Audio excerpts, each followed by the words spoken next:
You mute. Present. Okay. Trustee Franklin, Present. trustee Bolden, Present. trustee McMullen, Present. Mayor Rudez. Present. Let me Also read our, noted. our disclaimer before we move further. Pursuant to Governor Pritzker's Executive Order 2020-07, COVID-19, Executive Order Number 5, which suspends the requirement of the Illinois Open Meetings Act, requiring an in-person attendance by members of a public body during the duration of the gubernatorial disaster proclamation. The members of the village board will not be physically present for the designated board meetings, but will instead be participating in the meeting through audio access using a virtual meeting platform. Public comment may be submitted in advance of the meeting to Village Clerk D. Jones at djones@university-park-il.com or by text message to 708-473-6201. All comments must be received by 5 p.m. the day before the meeting. In order to give proper consideration to all items on this agenda, the mayor will limit participants in a debate and will close off protracted, repetitive, irreverent, or abusive remarks. Public comments will be limited to a total of 30 minutes. Thank you. And let's stand for a pledge of allegiance. I pledge allegiance to the flag of the the United States of America, And to to the the republic the republic for which for it which for which stands, it stands, one nation, one nation, under God, indivisible, indivisible, with with liberty liberty and justice. and justice uh, for all. Okay. Approval of the minutes. Mr. Mayor, Yes, madam. The clerk needs to announce who else is present. Mr. Mayor, sorry about that, Madam Clerk. I'm sorry. Go ahead, Madam Clerk. also present at this meeting is Village Manager Ernestine Barry Beck Fulgham, Attorney Joe Miller, and Village Clerk D. Jones. Okay, now to the minutes. Mr. Mayor, could I get a table on the minutes? I had all kinds of computer and printer problems, so I was unable. Understood, Madam Clerk. Would somebody like to make a motion to table the minutes? I'll make a motion to table the minutes. Moved by, Second. second by Trustee Bell. Roll call. Trustee Williams, Both sides. Trustee Jenkins Bell, Votes aye. Trustee Franklin, Both sides. Trustee Bolden, Aye. Trustee McMullen, Votes aye. Mayor Rudez. Votes aye. Public comments, general public comments. Mr. Mayor, I did receive 3 comments. I received this first one by text message.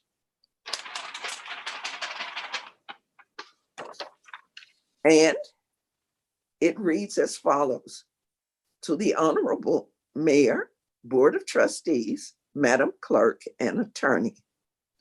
I'm addressing this question to the attorney.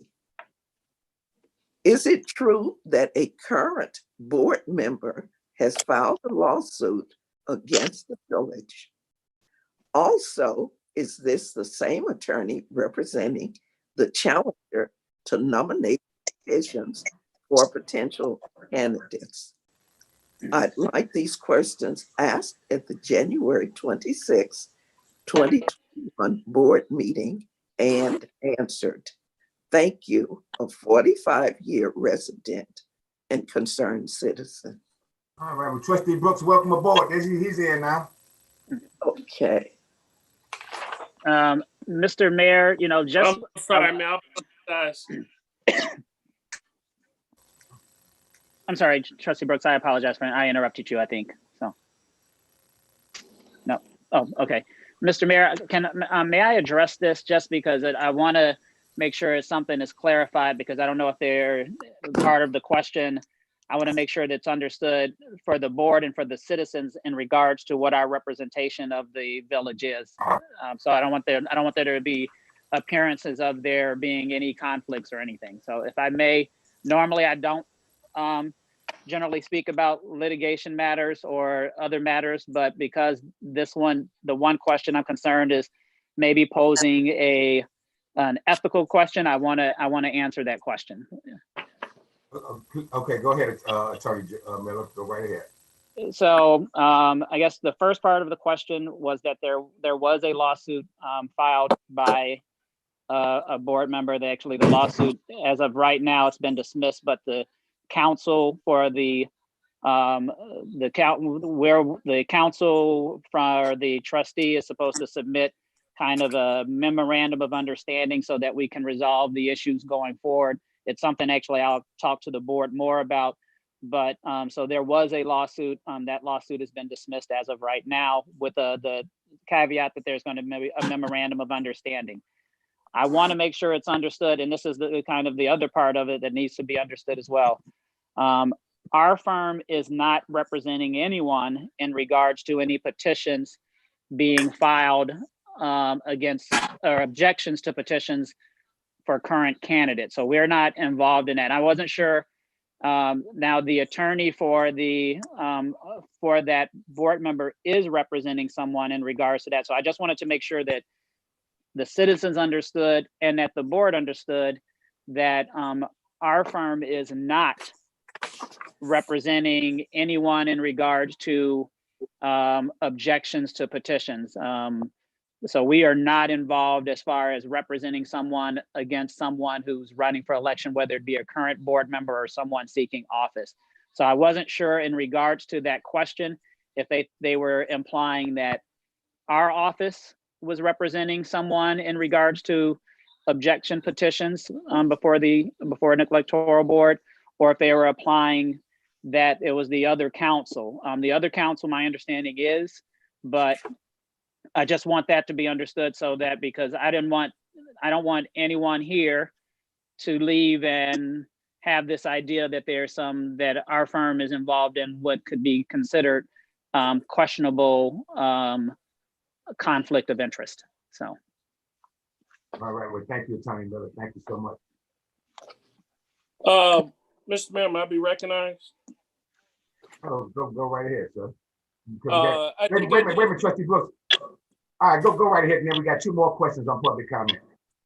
Oh, okay. No, I was gonna say, yeah, that Mr. Miller did answer that correctly, and the status of that case, it still is. It has been. There was a motion to dismiss that was granted, but to my understanding, there's a 28-day to refile. But I think the message was given very clear to the firm of what action should be taken. So I think it's an issue that can be resolved, to my understanding, with the village manager. Yep, I think you're correct. I think that's correct. And well, yeah, but I just wanted that part, and then also the other part in regards to the other part. I wanted to make sure that it was understood that our firm is not. We don't represent the village and then try to represent someone in regards to objection petitions against people seeking office. That's not, I think there potentially is a conflict of interest with that. So we're not doing that. So I just wanted to make sure that was understood. It's my understanding that the other council was doing that. So that's why I wanted to make sure that was clarified for the board. Understood, Attorney Miller. So just for clarity for me, the other council, just give me a little clarity. Mm-hmm. The other council is representing someone who's filed an objection against someone who's running for office. That is correct, but it's not our office. So the way that question was worded, I didn't want the board or your public to think that your village attorney was representing someone against a candidate for mayor. As village attorneys, our job is to be able to work with whoever is in office. Okay, though. All right, thank you. Madam Clerk, next question. Okay. Next question. First is from Deborah J. Stroud to the mayor and clerk. And it reads as follows. Excuse me. Excuse me. Let me turn this volume off. Turn the phone off. At the board meeting of January 12th, 2021, your words spoken regarding 2020 history being made in University Park were more than overwhelming, to say the least. Many, many, many thanks must be given to each of you for each of your kind words about my involvement for beginning a tradition. Yes, let me assure you that I know of others, probably unknown to all of you, that willingly provide their collective contributions to residents of our community. As adults, Christmas is our time as we look forward to rejoicing for the birth of our Savior, while so many 2-year-olds to 7-year-olds are still looking for toys under the tree. The smiles of joy from children, parents, and grandparents, and others from Santa visiting them at home on Christmas Eve was truly priceless. Having received pledges of items for donations, as well as receiving items on January 21st, 2021, gives me belief that deliveries will be more expansive this year. It always gives me great joy to do for residents of all ages in our community. Again, I thank each of you. Her next comment to be read at this meeting was received yesterday, and it reads, I am submitting this as a revision of a letter which was read at the board meeting of December 22nd, 2020. COVID-19 has disrupted life as we have known it to be. Now our youth, as well as head-scratching parents, have had to acquire e-learning skills to continue their children's much-needed education. As adults, our mental health is being tested severely as we struggle with our feelings. From day to day, we have to cope with the woes that society is presenting to us with financial hardships due to job losses, having to quarantine, lack of being with loved ones, experiencing COVID, etc. But what about our youth? Since they are unable to be outside and unable to physically interact with their friends, how are they coping?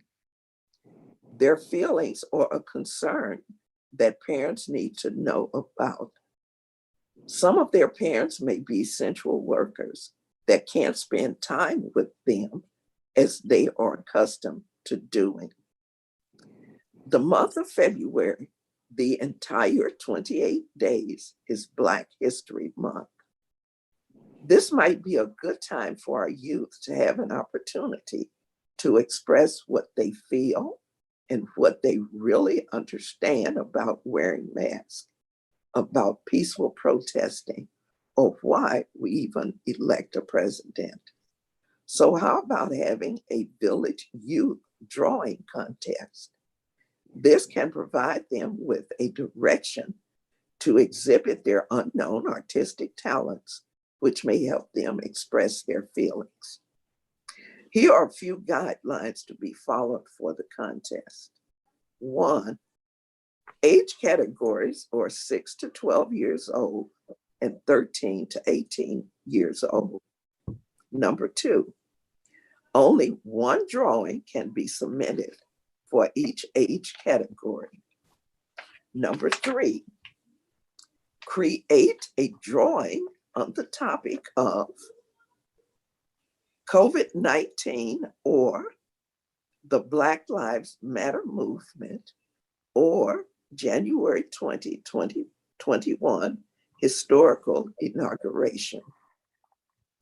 Number 4, parents, village residents only, will need to submit their child or children's drawing to WUPC-TV with a name, address, and contact phone number no later than February 28, 2021. Number 5, review of the drawings will be done by the mayor, clerk, board of trustees, and village manager to determine first place, second place, and third place winners, whose names will be announced at the board meeting of March 9th, 2021. Number 6, first place winners drawing to be used for the 2021-2022 village sticker. Second place winners drawing receives a $20 gift card. Third place winners drawing receives a $15 gift card. Number 7, as time is of the essence, board approval must be needed by tonight's meeting to allow for any further discussion if needed. I thank all of you for your consideration given this matter regarding our youth. Stay safe and stay prayed up. Deborah J. Stroud. All right, beautiful. Beautiful. Yeah. We should truly applaud Ms. Stroud for all that she does. I was gonna say that's a non-stop community volunteer. Absolutely. Yeah, yeah. Yes, I'm with you. indeed. Thank you, Miss Deborah. Absolutely, for all that you do and all that you're gonna do. Thank you so much. And that little red scooter of yours. Yeah. You're right, you're right. Okay, no unfinished business. Item F2A, first, second, and third reading and orders approving and authorizing the execution of a short-term lease agreement for the property commonly referred to as Unit 34 Townsend Drive, University Park, Illinois, 60484. Is there a motion? Motion. Moved by Second. trustee. Second. Roll Second. call. Question. Question. Wait a minute. Oh, okay. Moved by whom? Trustee Franklin. And second? Trustee Williams. Yes. Thank you. Questions. Had 2 questions. Trustee Jenkins Bell and Trustee Bolden. This question is directed to the village manager, Ms. Ernestine. When looking, I am so excited about this coming, but I have some questions that I wanted to ask that I didn't really think of the last time when the presentation was presented. One of the questions I want to know is, did the business send you a copy of their malpractice insurance? Do they have malpractice insurance in place? I need to know, did you see the licensing of the Illinois Department of Health? Was that submitted, and was a credit report, also a statement of assets submitted? I just wanted to know if these things are in place, and if my most important was the malpractice insurance. Unmute. You're muted. You're muted. You're muted. Oh, trustee, there were not, I did not receive any indication of malpractice. And I did have certification from the state of Illinois for their practice. And I do not have, I only have one, to answer your question. I just have the license to operate at what they're doing from the state of Illinois, but no insurance or otherwise. So Manager Ernestine, Mhm. before the doors open, those are documents that you were supposed to, that we'll have, correct? This is what I will be requesting, if this is what you're saying. That was one of the concerns that I had. Yes, we will have to have those in order for them to open. Yes. All right. Question, Mhm. Another question. If they cannot receive medical malpractice insurance, I mean, wouldn't that have to, well, this is to the attorney. Wouldn't that have to be put in place prior to opening a medical facility to at least know that they are qualified for malpractice What insurance? kind of bonding or Yeah, license? I'm sorry. And- Did you say my? Oh, I'm sorry. You were asking two questions. I apologize. What type of bonding and licensing would they need? And shouldn't we have secured a statement of assets if they have the money to continue on with this business? We want to make sure that everything is done accordingly. I don't have a statement of assets. No, I don't. Asset, you don't, No. well, we need a statement of assets. That's what I Um, asked last week when that was, I think, Trustee Jenkins, that was one of the questions I asked when they were presenting. It was. Were they, yeah, I think so. I asked that same question when they were presenting. Mhm. All right. So let's address the couple of questions, and they kind of tie into one. Excuse me. Yeah. So per the lease, they are supposed to provide us with copies of their liability insurance. So we're supposed to get that. Per the Illinois Department of Public Health, for all, they are also, if they have their Illinois Department of Public Health license, and then one of the things you have to submit to the Illinois Department of Public Health, unless things have changed recently, but you were supposed to also submit proof of medical malpractice insurance to the Illinois Department of Public Health. So if they typically, for these things, if they have a current Illinois Department of Public Health as a provider, then and that's the key, it has to be as a provider. Right. Then that elicits proof of the medical malpractice insurance. However, we could absolutely ask for that, as long as they would not be able to operate as a provider if they don't have medical malpractice insurance in the state of Illinois. So Trustee, you're absolutely correct. That's something that they're going to be required to have.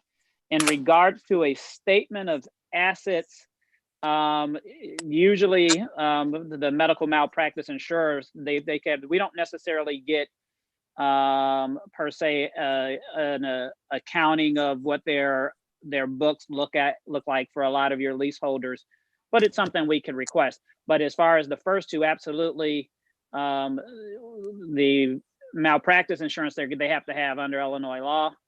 It's the same as, for example, for attorneys, we have to have malpractice insurance as well. And they're the same. Theirs is just through the Illinois Department of Public Health, whereas for attorneys, it's through a different organization. And then per the lease, they have to have the liability insurance. We can request the statement of assets. I want to make, and I'm not, just so I'm clarifying for my purposes of when we ask, you're talking in regards to the, for purposes of funds for operating and getting all of the equipment, I believe, or are you talking about just to make sure they actually have money to pay the rent? Yeah, All of that the above. too.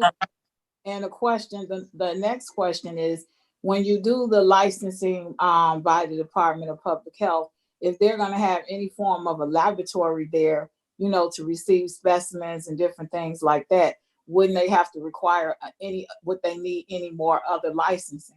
We're just trying to make sure that everything, all our I's is dotted and T's are crossed, to make sure that everything goes according to plan. So what they have to have. That equipment does get inspected on a periodical basis by the by IDPH. Just like, for example, for your fire department, they do some sort of inspection or certification for your ambulances and anything that's going to be providing used for healthcare. So they do actually also do certify that equipment as well. So that's something that should be done, and I wish I could tell you. I don't practice medical in the medical field typically, because I'm just a governmental lawyer is what I do. But Mhm. I know for the ambulances, I believe it's an annual inspection. I believe also for their equipment, for like the X-ray equipment, all of that equipment, it's annual as well. But I'm not 100% that it could be every 2 years. I believe it's every year. Yeah. Okay. Because I asked prior to them coming in, the types of equipment they were having, because I asked ambulance, X-ray machines. They said they were partnering with this other organization through the referral. But I'll get all of that clear prior to actually the occupancy. So. Point of Okay. clarification. Who else has a sorry. question? Trustee Bowden? I have a One question. second, we got Trustee Bowden and Trustee Williams. Well, I was just still looking at the last page because when we talked about it last, we hadn't decided what their monthly rent was going to be. Is this not the time for that, or that'll be decided when the lease is signed? Yeah.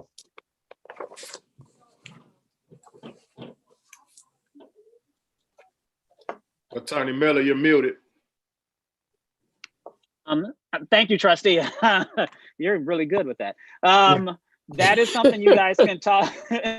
That is something you guys can talk about in closed session, or that's something maybe, I don't know if the village manager has I don't know if she has a recommendation, but the setting or sale or lease of property by the village is something you can talk about in closed session if you like, or if the village manager has talked to them and has some sort of agreement, that's something you can also, she could also inform you of. Okay, thank you. You're welcome. Trustee Williams? Yeah, I only have a few questions. It's when you have a nurse practitioner or a nurse, what is she? She's a nurse. What? Practitioner, and one is a doctor.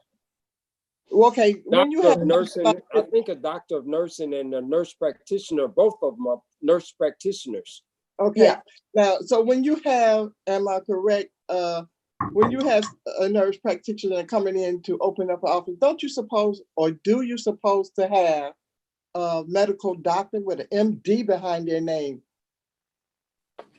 That's what they are. If you read the information you have, they are partnering with an organization of doctors. Okay. A clinic.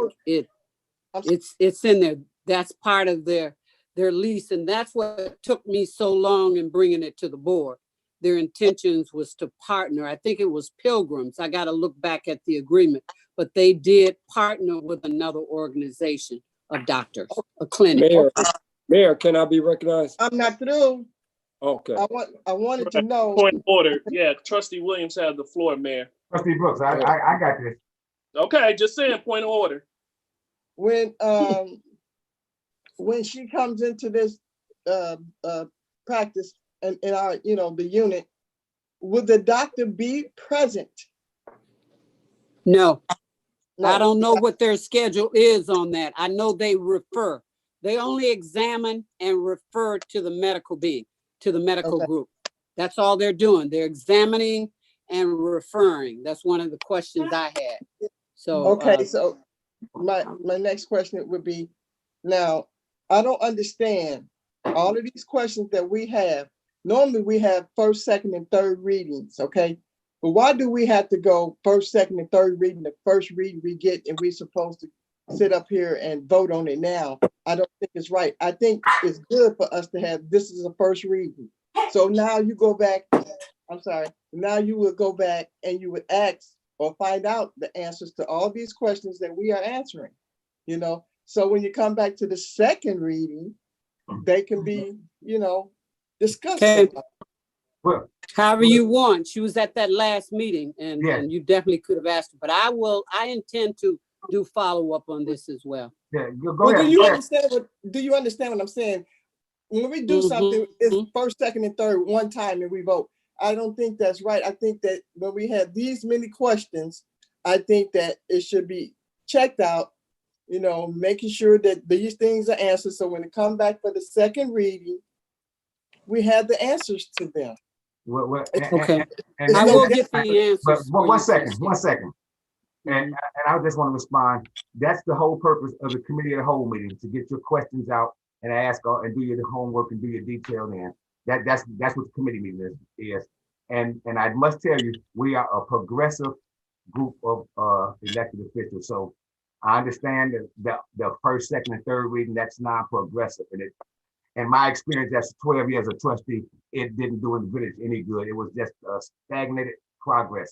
That's why the village was in the state that it is, that when the new administration came in. But go ahead, Madam Clerk. If I could add, just to answer Trustee Williams' question about why first, second, and third readings on an agenda.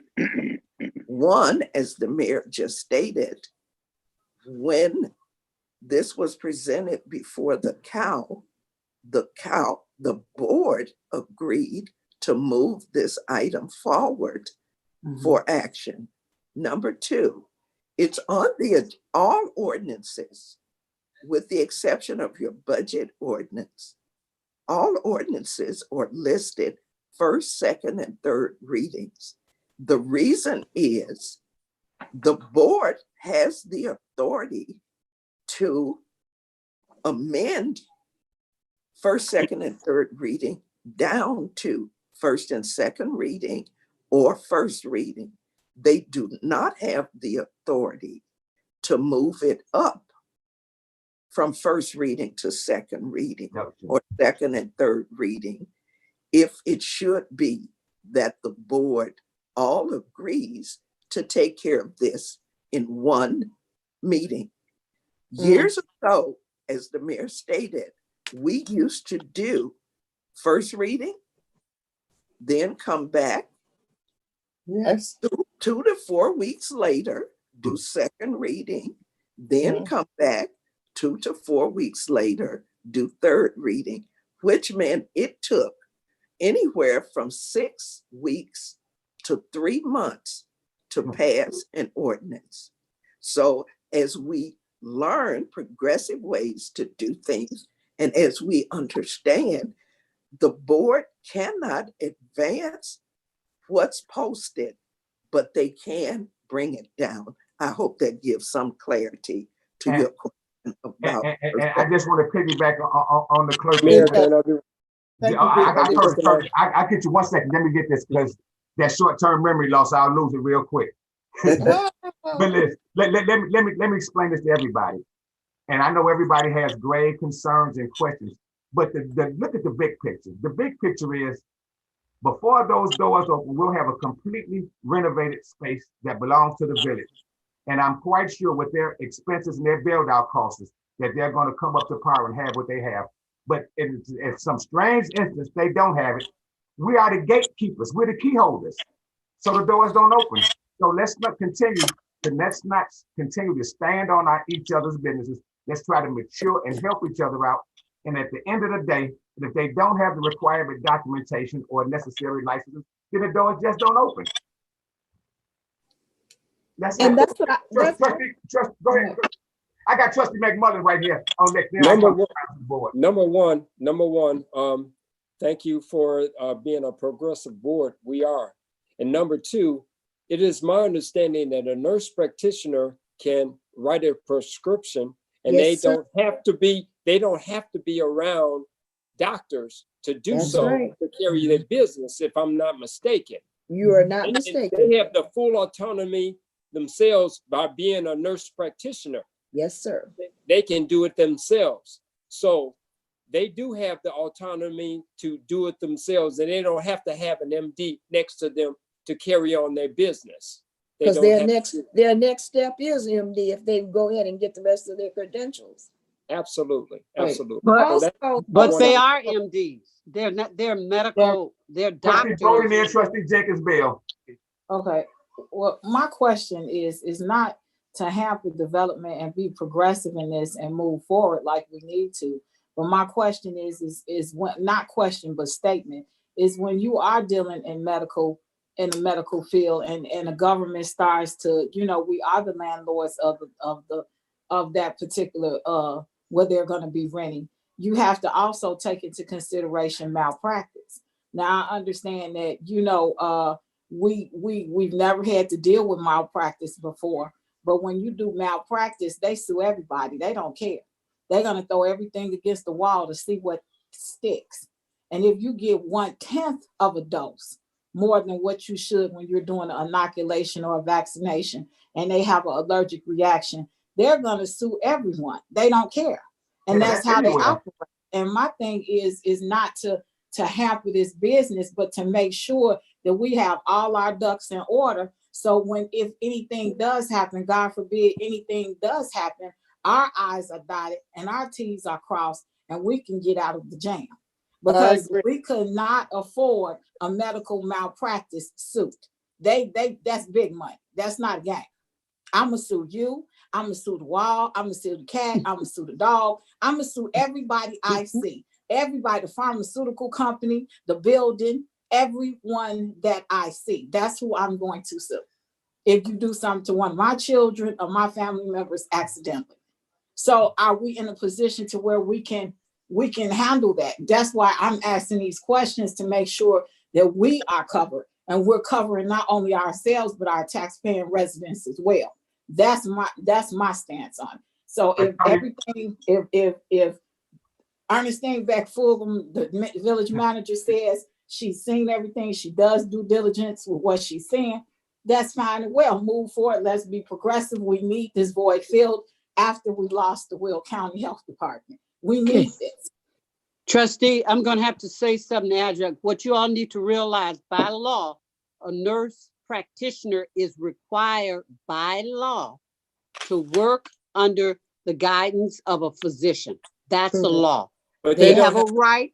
They have a right to diagnose. They diagnose illnesses, results of testing. But just for you all to understand, a nurse practitioner operates under the auspices of a physician. So it's a must that they have to have a partnership.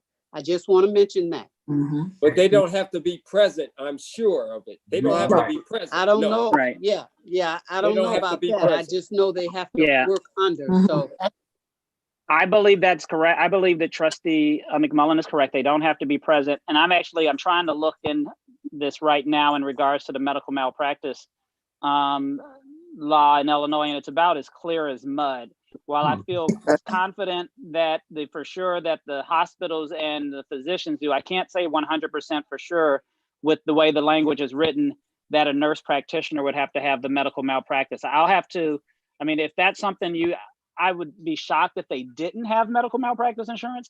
But if it's the board's pleasure to approve it tonight, we can, and you guys can approve it with the caveat that this is only that they provide all copies of medical insurance, including medical and practice insurance and all of the things, because it's about as clear as mud as whether or not a nurse practitioner qualifies as a provider.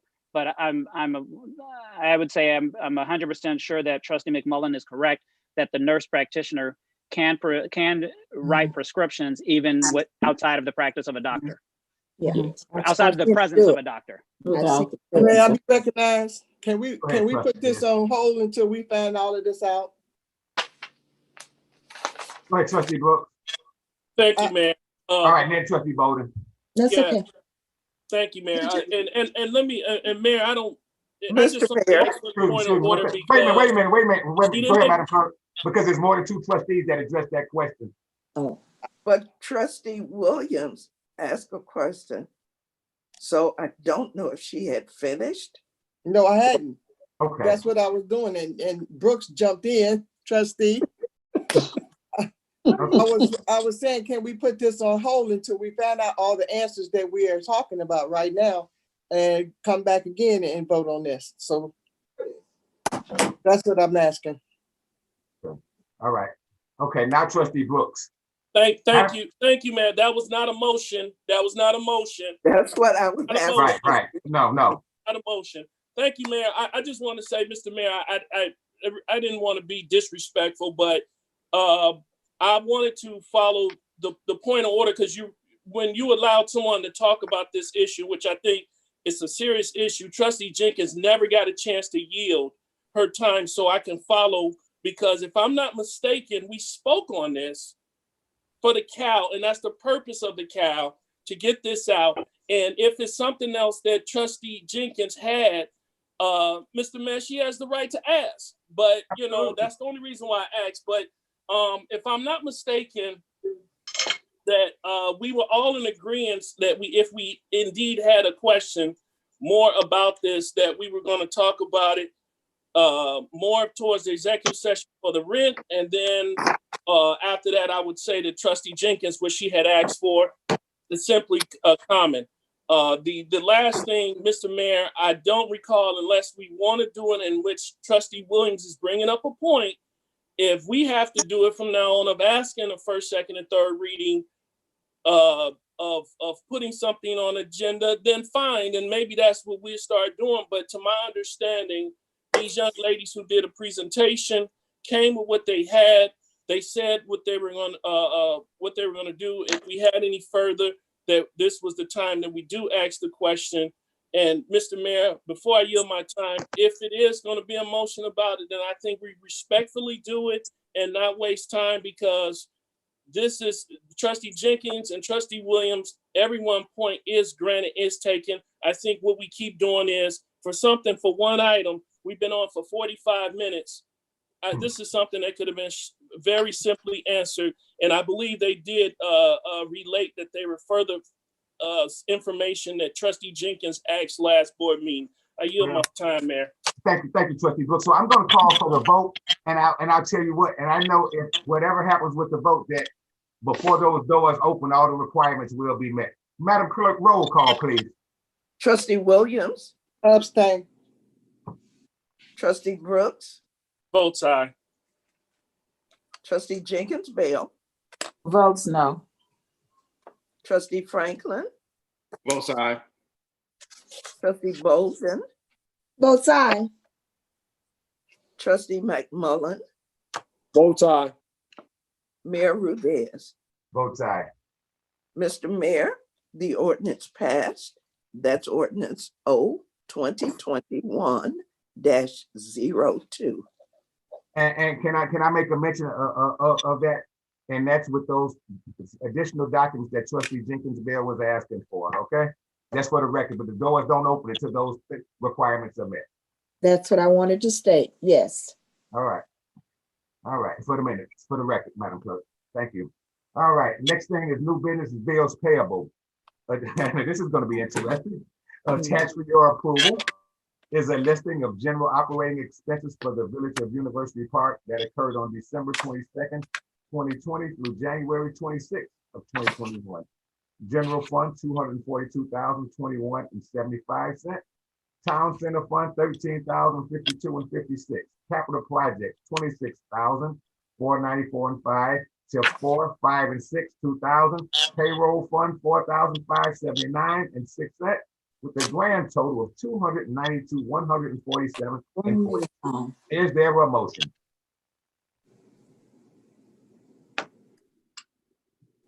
Is there a motion? I'll make a motion. Moved by Trustee Williams, second by Trustee Bolden. Questions? No, wait a minute. What was that? Well, I had two motions at the same time then. Right. Madam Clerk? I heard Williams and Bolden. Okay, so those were both, they both made motions, so I need a second then. Right. Second. Second by Trustee McMullen. Questions? Yes, ma'am, my trustee. I just got, now this is just a village manager, just to refresh my memory. I think I know, but I just want a clarification. On check number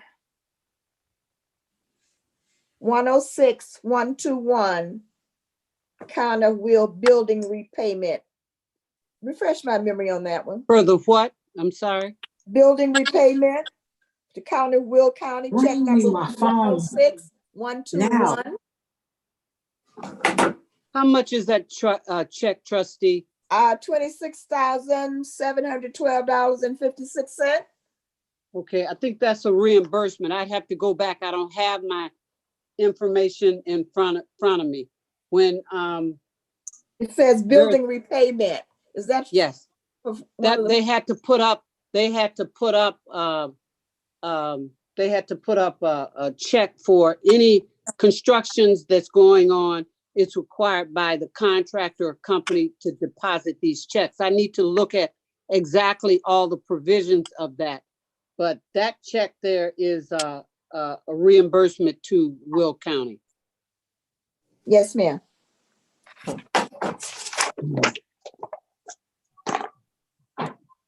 Okay. Roll call, Madam Clerk. Trustee Williams, Both aye. trustee Brooks, Votes no. trustee Jenkins Bell, Votes no. trustee Franklin, Both side. trustee Bolden, Both aye. trustee McMullen, Votes aye. Mayor Rudez. Vote aye to pay the bills. Okay, Mr. Mayor, that's approved. Okay. I'd like a motion to adjourn, and then we're going No, into. no. Oh, wait, no, we got some other stuff. Report to the manager and everything. We got a brief executive session. I'm moving a little Wait, too fast. excuse me, I have a question for, a comment, for the manager, Yes, okay? yes, ma'am. Can I be recognized, Mayor? Yes, come trustee, I'm sorry. Uh-huh. All right, I have comments because the residents has asking me different things and they want to know. So I told them I would find out. Now, and they're not the only one, but we're hearing a lot of gun shooting. I mean, just going crazy. What can we do about that? Okay, we have been on that. Let me just say this. I've been constantly communicating with the chief. There have been, and it's repeated offenders on Black Hawk. This particular family, and without getting in the specifics in this public section because there's pending litigation on it, it started out as a family dispute that involved with one family shooting after the other family, and with an open use of a rifle, fired shots. We have gotten the offendants. No one was hurt, but it was heard all over everywhere. So we got a plan that we're going to bring to the board that's going to allow us, and we're trying to find sources. We're looking at COPS dollars and we're looking at 4CJC dollars.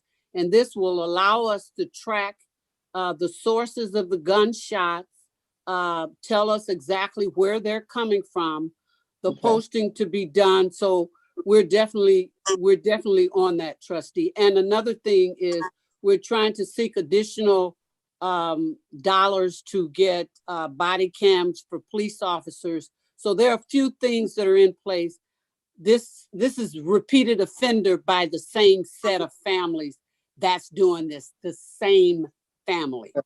Okay. And some have been arrested and otherwise, and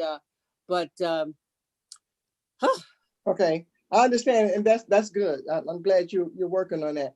Also, how do we get, because this is not just that neighborhood, it's all over the village, Okay. What can a resident do? Is that something that they can call in and say, well, this came from such and such an address, and they know who it is, and they can be anonymous? They can, and you know what? We're working on that. We're going to make that available. They can do that right now, but the point is the specificity of the information getting to it. We don't have all of that in place, but we got the flash stops with the camera, the location, the call in. It's a system set up. Okay. You're absolutely, we're working on that. So is there a number right now that they can call to tell you, well, I know they're shooting over here at such and such an address? You see what I'm saying? So what trustee is asking for is an anonymous tip line.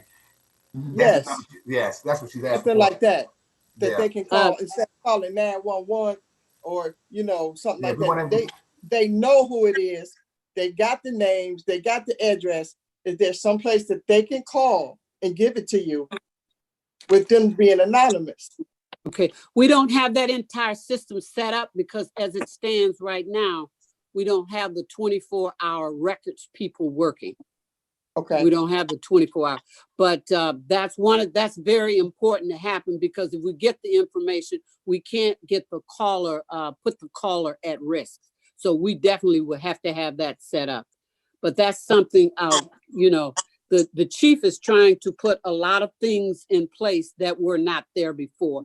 And she's trying to put them in place. We're trying to seek monies and sources to do that. So that's definitely one of the ones on a high priority. That will help solve cases much, much better. Oh yeah, because I'm definitely on that because listen, no one wants to have the effects of gun violence running rapid through our doggone community. Every single board You're member, absolutely right. And it's present happening right here more and more and more. wants to deal with it. And you know what? It's unfortunate that it's not just the University Park problem, but it's a whole state of Illinois. It's a worldwide problem. The crime is high all over. So the better communication that we have. And a lot of people in this one particular case, they came from an adjoining town with the weapons. The weapons. Well, yeah. Well, let me ask you this. Go ahead, Trustee. I got a question. Wouldn't this be a starting point for us to kick off we've already discussed it, our crime-free ordinance, Yeah, see, that's the problem. We haven't been able to kick off the crime-free ordinance because it requires the money. That's what. That's the problem we're doing. We just had an extensive conversation on that, how we could go without it, but that dollar signs keep popping up. So that's what we're trying to seek the dollars to do it. You all, we're working on it. It's coming. Just bear with us to come with the plan, because if we half step it, and it's not effective, it'll do us no good. We got the crime-free ordinance in place. We're seeking the money to back it. The notification for the shooting, the polls, we just got our system up and moving. We just got that done. It's been in place about a week. I got you. I'm not finished. I'm sorry. I wasn't finished. My next question was, do we have the trucks together? Do we have the cars that we supposed to have paid for? Do we have? Let me mention this to you. Guess what? We just got them this afternoon, and they will blow your mind. What did we get? We got the 4 police truck with all the apparatuses, the logos, the Mars, the ISPERN, they're beautiful. So they weren't able, they're being logged. She's setting it up to track, to monitor usage. They'll be put into place in a few days, but we're getting that in place right now. We got them there, right there at the village hall. I mean, at the police department. So did we get the boom truck to cut the trees and stuff? Oh yeah, we've had that for about 3 weeks. I mentioned to the board at the last board meeting on the 22nd. We got the boom trucks. It's been riding all through. It's been riding all through the village. Yes, indeed. We got all the Christmas decorations. Like, it's heaven. Okay, well, I've been sick. I got an excuse. I've been sick, but and I have not been out, so I didn't see it riding all around anywhere. But my thing is, where do we keep it? Inside, because some citizens have tried to come inside. They've been inside at the Public Works Department. They're in the shed. They're in the shed. Well, yes, ma'am. Well, let me ask you a question. Well, when we received our last equipment we received, we got all of this equipment. And they had an opportunity to show the residents, are we gonna have an opportunity for our residents to come out and see, like put a little post to let them see what our accomplishments, because this is big. Yeah, we can. We're getting the rest of the logos put on the vehicle because they were driving like the dump truck around without the village logos because we had to wait in line. So we're getting the dump trucks, the logos put on them. So what we want to do is set up a date. We'll have them all come to the town center and give the dates for the citizens to come out and look at them, because they're beautiful. Yes, they Mayor, are. can I be Okay. recognized? Mayor, can I be recognized? I'm not finished. Everybody keep jumping in on me. What's the Well, I time? didn't know. Right. I didn't, please. Right, she forgive me. never yield her time. Okay. Okay. Okay, I just got one more thing I want to talk about. The Moles Committee, okay? I'm the liaison on the Moles Committee, and I want to let you guys know what the Moles Committee been doing. Can I do that, Trustee Brooks? Is it okay? You didn't yield your time. Okay. Well, okay, we had garage sales going in the village, and that was very successful. We had the Motown Car Show. That was very, very successful. People really loved that, you know. They saw all kind of cars, and a whole lot of them came. And that really did surprise me, the cars that I did see. And we had the back to school parade and the book back to school parade and the bags giveaway, the book bags giveaway, and we gave those to the kids. We also had the for Halloween time, we had the trick or treat out of the trunks of the cars and stuff, and then they had a drive-in movie. So not only that, there was people who had came and signed in, said that their kids needed coats for the winter, and the kids got the coats for the winter. Every last one of them that signed in for them. So the Moles Committee has been really doing a lot. I think that they should have a hand because they've been helping these kids. Thank you. Do you yield your time, Trustee Williams? I yield my time. May I be Trustee recognized, Brooks. ma'am? May I be recognized? Yeah. Yes, go ahead, Trustee McMullen. What piqued my interest, I usually defer this to Trustee Brooks, but what about the cameras? I'm really curious about the cameras. Do we have the monies for the body cameras now, or what? Are we seeking the We monies for only the have body- 4. We We only have have 4. 4 body cams. Just, Trustee, we're getting them a little at a time. Are they operational? Yes. Yes, but they haven't, they're operational. They're gonna be loading. She'll determine who they go on. She'll let her run her department. But we have 4. We're gonna try to get some more, but money. And I'll tell you what, if anybody has a real grave concern regarding helping the police department acquire the necessary equipment, because the law is going to mandate by the first of the year of 2022 that all departments are mandatory to have body cams. So if there's somebody who would like to research and find out additional money to help the police department, feel free to, because I'm always looking for to help anything to find available monies out there. So Mayor, I yield my trustee time. to find some money out there for us, because there's money out there in cybersecurity and public safety and body cams. Mayor, I yield my time. Yes, sir. Is it Trustee Brooks? Yeah. Well, yeah, Mayor, just a quick point of order. Are we in the trustee comments or manager's report? Because I want to make sure. Listen, we was just in general dialogue, it seemed like, for a minute. Right, okay. No, I want trustee time to come. That was manager. Go ahead, Okay. Madam Clerk. Yeah. Yeah, well, thank you, Trustee Brooks, because I was going to ask the same. I was going to ask Trustee Williams if that was part of her trustee comments, or if those were That's just not your report? No, those were just questions for the manager. I have been asked by residents the questions that I asked her, and I told them that I would find out. So I came straight to the person I need to come to find out. Okay, my other question was, the report you gave about the Moles Committee, was that the report that would normally come under committees and commission reports? I just want, so I've got my records straight. Committee and what did you say? Yes, What? yes. Yeah. When you reported on the Moles Committee, would that be considered a report under committees and commissions? Yes. Thank you. Thank you. Okay. Trustee Brooks? But that's not my comments, though. I have not done my comments yet. Right. No, I've got that. Okay. Okay. Thank you. Thank you.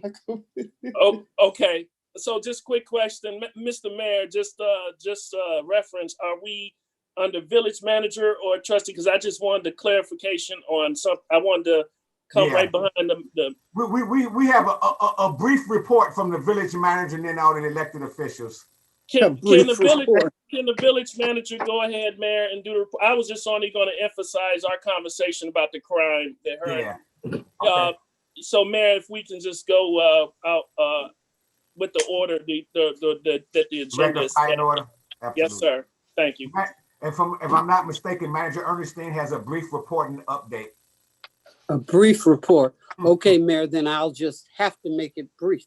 Okay. The brief. Because you told me it was an hour long, so we want to make it brief. Yeah. Okay. I'll brief it. Let me just say, the village did receive a CMAP planner for 6 months. We met today, and the priority are going to be on transportation-based grant funding sources and assistance to the village. The priorities, we're going to deal with local roads, and the priority funding sources are going to be Abbott, Amherst, Union, Black Hawk. Those are going to be the basic priority streets. They are assisting us in going after funding sources through ITech, through CMAC, and other sources. There's a CMAP app that's due by March for local roads. We're going after dollars. And we're also going after other dollars that will not require, the priority are going to be funding sources that do not require the 20% match. We got reclassified under provisions of the Department of Transportation based on our economic situations, where in some of the categories we can receive funding at 100% level without a match. And we're definitely going after those sources. That's one entity. So we're going to be working with the Streetscape project, the Green Street projects. We're going to present to the Mayor Board the completion of the capital improvement plan. We got one other final staff meeting that's coming up next week with staff on that. We're going to present that to the board. And that was comprehensive. It started in 2019 at public hearing in 90 Center. We've utilized the comments that were done when we had our drive-through and the cart drive-through. We've gotten all that from the other kinds of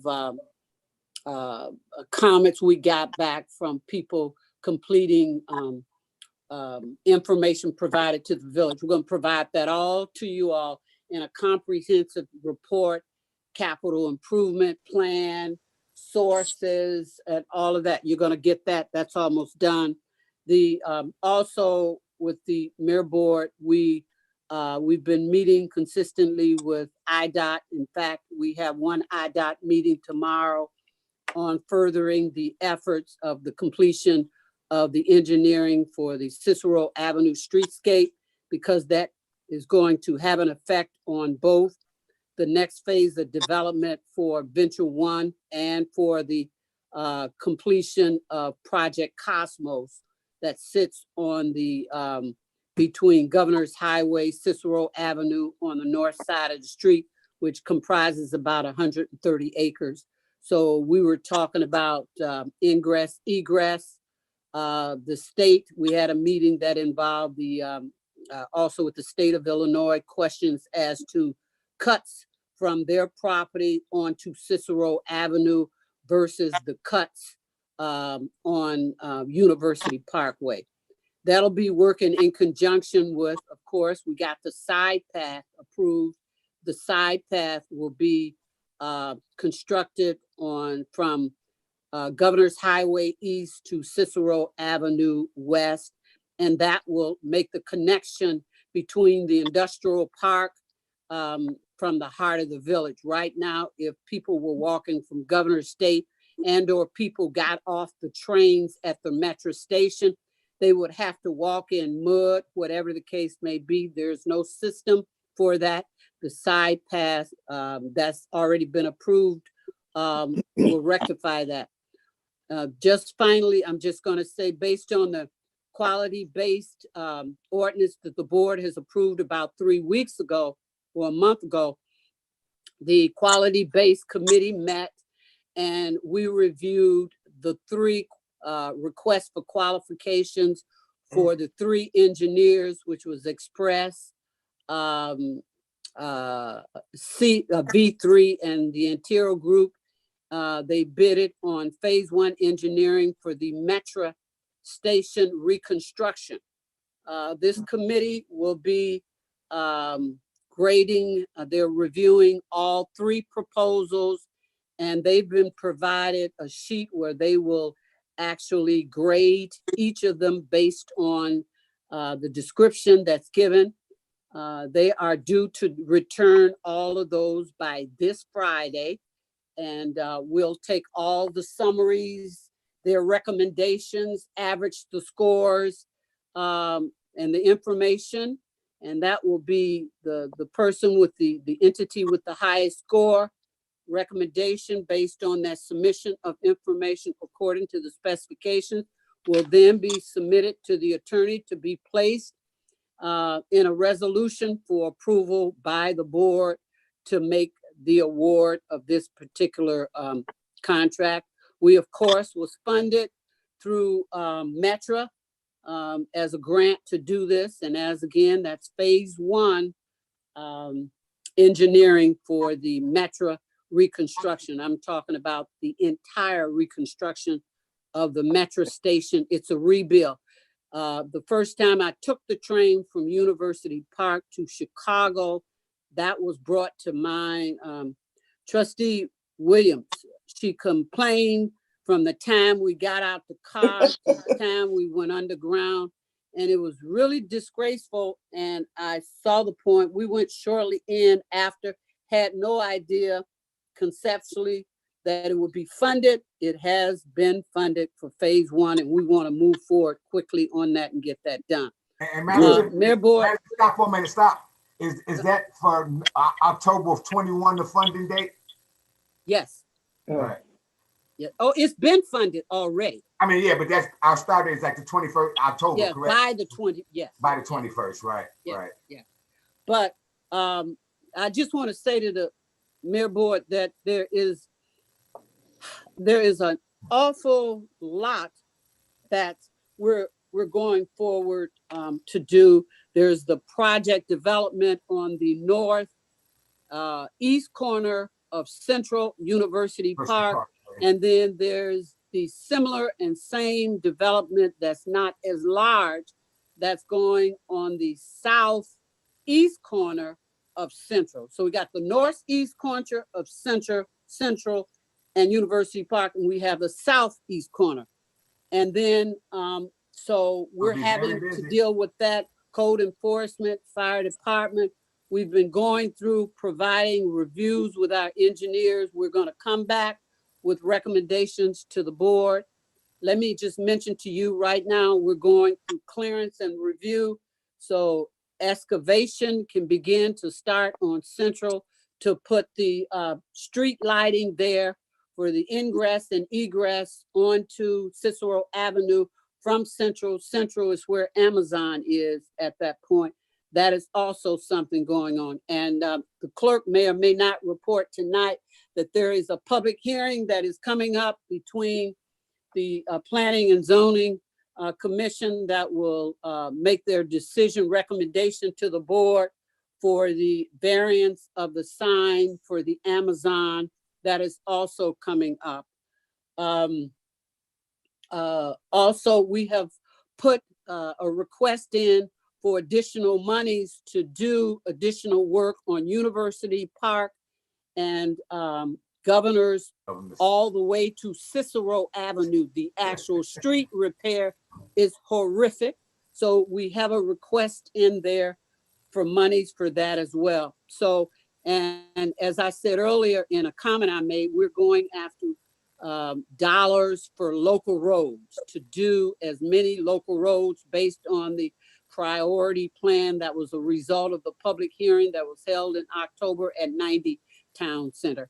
Those are just a few of the kinds of things that are going on. But the police department, we're submitting a grant by Friday to Will County, a regular grant that the village has always gone after for the fire department. For the $26,000, that grant will be submitted by Friday. I'm going in tomorrow doing the review and the sign off, so that will take place. We're also going after a FEMA grant for emergency equipment for the fire department. We're also looking at additional grants, and we're waiting for the RFP to open for the, there's supposed to be some monies coming out through the state on equipment for first responders, police officers. We're talking about cost weapons. We're talking about body armor. We're talking about body cams, and we can't wait until it hits. We will be making application for those dollars. So every time there's a source of dollars that hit the email in some form, we've been going after it. We've been making applications. We are now waiting for receipt of our COVID-19 dollars. We got 2 grants into Cook County. We're waiting to receive that. And we have 1 grant from Will County. And we're looking at those dollars to help us carry over the load for salaries till April. But anyway, Mayor, Board of Trustees, that's just a few of some of the things that are going on. There's so much stuff going on really a daily basis. And you may have known today we had to close Village Hall because of the possible COVID exposure. And we closed it. Tomorrow, if you got mail, come in there before 11 o'clock because we're gonna smoke it. We're gonna bomb it. Not that kind of bomb it, you know, smoke. It's going to be sanitized. Yes, yeah, but it's worse than just sanitizing. Yeah. Because if a person has a respiratory problem, I suggest they not come in until at least Monday. Trustee, anybody else? Don't come in. You got to come before 11 o'clock tomorrow. Clerk, if you're gonna come, you got to come before 11. Okay, we got Trustee Bowden, then we got Madam Clerk. Thank you very much for your brief report, Manager. Well, let I got a question. Wait a minute, excuse me. Are you finished, Manager? Yeah, I'll stop, Mayor, and they can ask questions if they want. Mr. Mayor, I just wanted to, just for clarity on something that the manager stated, the Plan Commission will be meeting on February 8th, not Thank to you. approve a variance, but it's to look at amending our zoning code ordinance. Just wanted to clarify that. Yes. Okay, and they'll make the recommendation to the board? Right, No, they will yeah, have the okay. recommendation ready the very next day if approved. They've assured me that they Okay. will get recommendation. Okay. Question Trustee for Bowden, Madam- Trustee Bowden, Trustee Brooks, Trustee Barry, you had your hand? Okay. So Trustee look, Bowden, Trustee Brooks, Trustee Jenkins. I'm like Trustee Brooks now. So are we in trustee comments? Yes. We're So in we can board do it. Question for the manager. Yes? Right, Oh, right. okay. Yeah, we are still in manager report, so I had a question for the manager. Yes, sir. What is what is the status of Operation Warp Speed? Are we involved in the latest with Mr. President trying to get this up and going? What's the latest status? Because to my understanding, it looks like that former 45 dropped the ball on a lot of things and might have gave us a bad impression of what's going on. Mr. Can I Mayor. address that, Madam? Pardon? Madam, you want me to address that or you want to address it? Yeah, you can do it and I'll come back and supplement. Okay, well, Trustee Brooks. All right, this is what that we know is going on. We know that we had the Johnson & Johnson group approach us. We've already been approved by the United States Army and the University of Chicago and all the forces that need to be. It is my thinking and understanding that we know we have the Pfizer vaccination, Mhm. and we know that we have the Moderna vaccination. The Johnson & Johnson is waiting on approval, which should probably happen by by the end of February. So and that is a single inoculation. That is a one shot, and it's stored at room temperature. So when we hear, and it's my thinking, when we hear President Biden say that his goal is to inoculate 100 million people within his first 100 days, I really believe that in the back of his mind, he is also awaiting for approval from the FDA for Johnson & Johnson, since that is a single shot inoculation. And it appears to me that all of the inoculations do have strands in there to fight the new variant. So I believe that is actually what's going on as far as warp speed. So at the end of February, if not prior to, but not before, when they get the FDA approval, I think that we'll take Operation Warp Speed to the next level. And I think that's all that we're depending on. Go ahead. Am I right? Go ahead, manager. yes, you're right. And just to augment that, we've already submitted the names of the employees of the village for to be placed on the list for vaccine with Will County, trustee. So that has been submitted. That has been submitted. We have 8 that have gone through both vaccinations.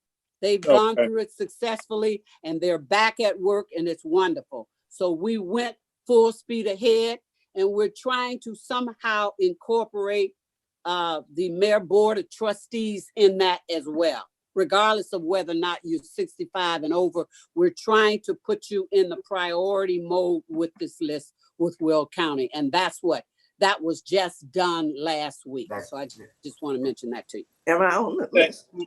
Oh, I'm sorry. Yeah. She was on that list too. Okay.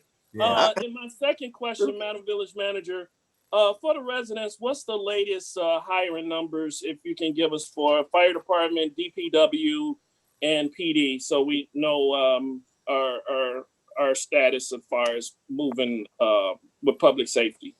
Okay. Well, we did hire one person in public works.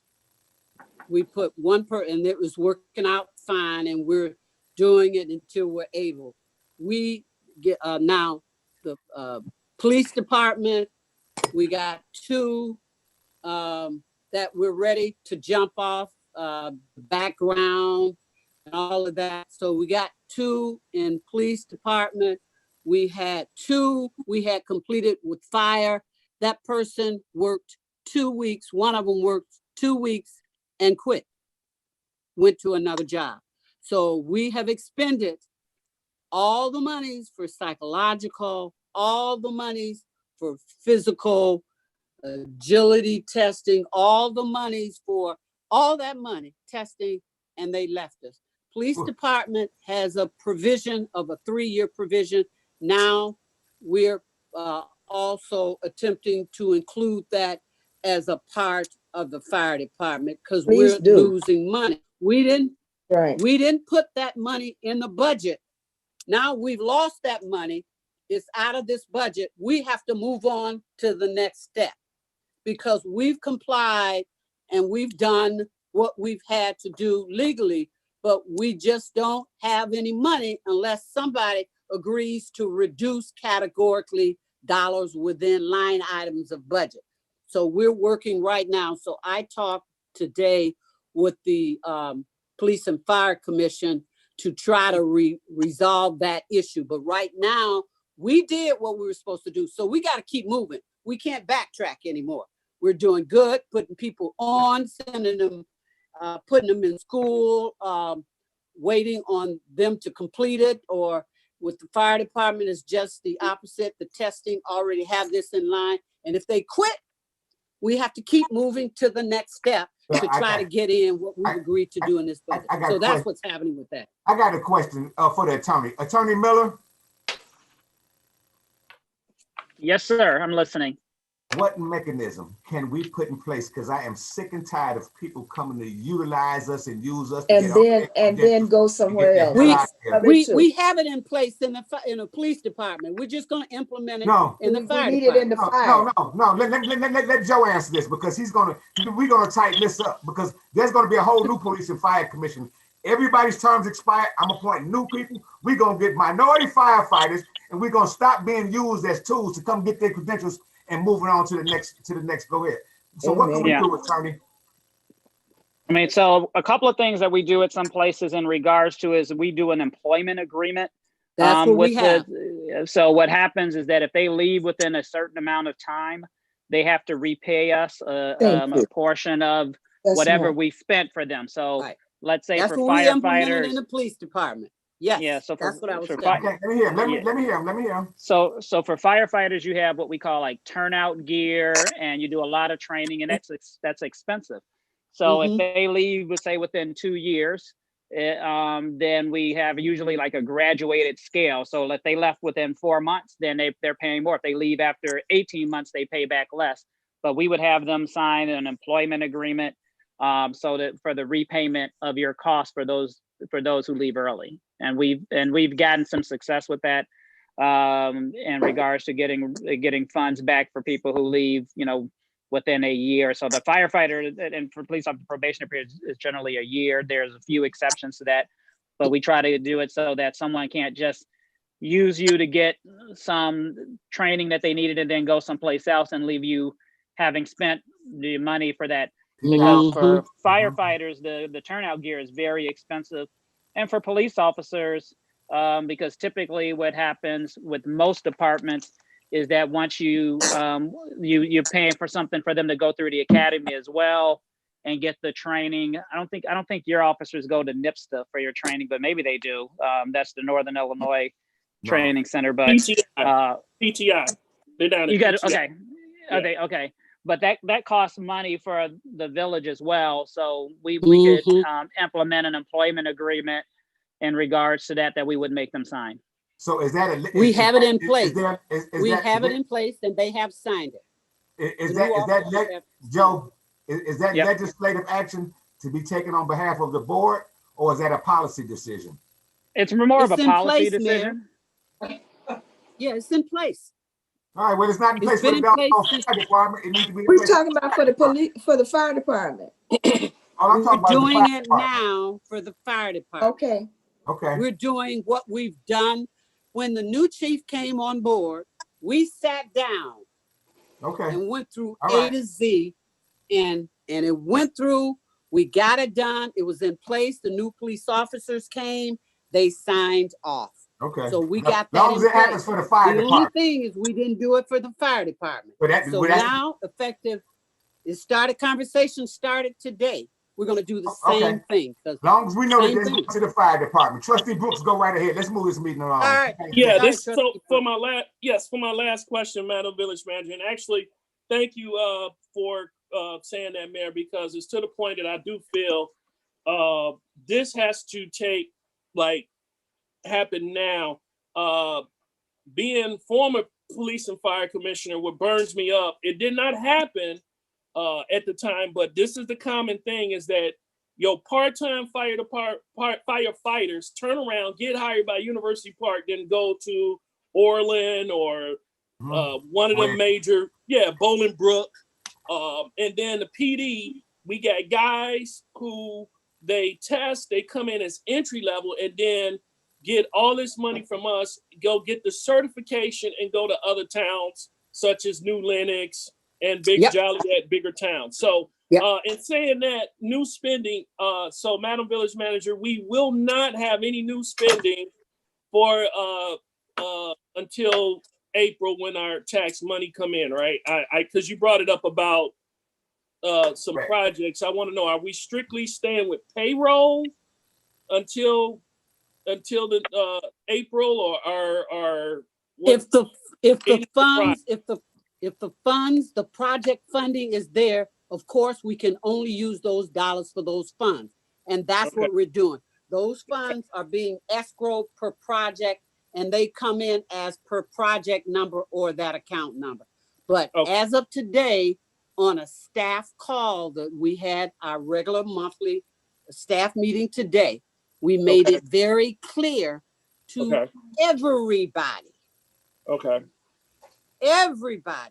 that Okay. other than everybody, other than what is there, they will not be accumulating or accruing any outstanding debt, period, unless they're ordering. We got to need office supplies, ink, cartridges, or the like. Other than that, Okay. we will not, unless the No new furnace spend. blow up. If the Absolutely furnace not. blow up, it's Okay. an emergency, then I Thank have you. to do that. But Okay. nothing else, nowhere, nothing. Okay, I yield my They time know back. it. thank you. Any other reports from any board members? Anybody like to make a comment or say anything? I'd like to make a comment. Trustee Williams. Okay, thank you, Trustee Brooks. I I got you, appreciate Trustee this. Franklin. Okay, I'm going to make my comment now. As you know, okay, I was a part of I-57 exit to be, put up, right? So now that it's up, You know what? now that it's You up, we need to got, be back. Oh, wait. now that it's up, we got a lot of cars coming through. We got Monique, Kankakee, Burnett, Peatone. We got all of these people coming through University Parkway. And on Governors and University Parkway, we need a traffic light. And I think that's what we need to start working on right away. I mean, it's backed up. And in Governor State, all those teachers, I mean, once they come out and the students, the traffic is from Governor State all the way down. Come on across. What's the name of that street where the golf course is? All the way down. Crawford. Going all the way down past the stop sign, trying to get out. But train come, we're blocked. They're blocked. We need a traffic light, not a stop sign, so that they can be smoothly moving past. And eventually, I'm still not going to give up on my overpass. So you all can just, Well, I'm still working on that. Let me finish and you can stop, you jump in when I finish this. What I'm saying to you, trying to get here, all of these things need to be done. And I'm trying to work on them to be done. The trees need to be cut down. They do. They're dangerous. I went around the town and I saw they are truly dangerous and they need to be cut down. The holes that we got in the street, they need to be fixed. I know I like to start working on it really mandatory to get it done. We got Metro to fix those tracks and they did a good job. We got those streets where the holes and everything were. We got them to do that. And that's a good job. We can get them to do the rest of these streets, and not them, but our doctor, somebody to come in here and help us get these streets together. I mean, this is where we live. We drive down them all day long. The trees, they're really in bad shape. Kids can really get hurt. We need to get them fixed. We need to focus on this and get it done right away.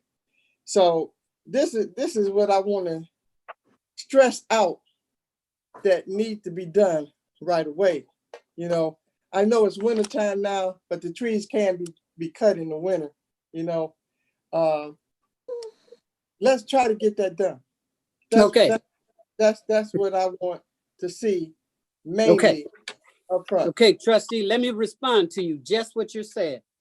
The street light at Governors and University Parkway, we're working with Will County. Will County said that they are going to, so we're working, that is in the mix now, the state and Will County. We're working to get but in the meantime, if you've noticed, we did get we were able to get a few caution lights there, a couple caution lights, but we're working on an actual street light there. But we got to go through the state and they take us through the mill and all of this, but that's already being developed. You talk about tree cuts, Mr. Byther and I have been sitting down. We're developing a plan that we're going to be sharing with the board in terms of which streets, what. Now we have a boom truck.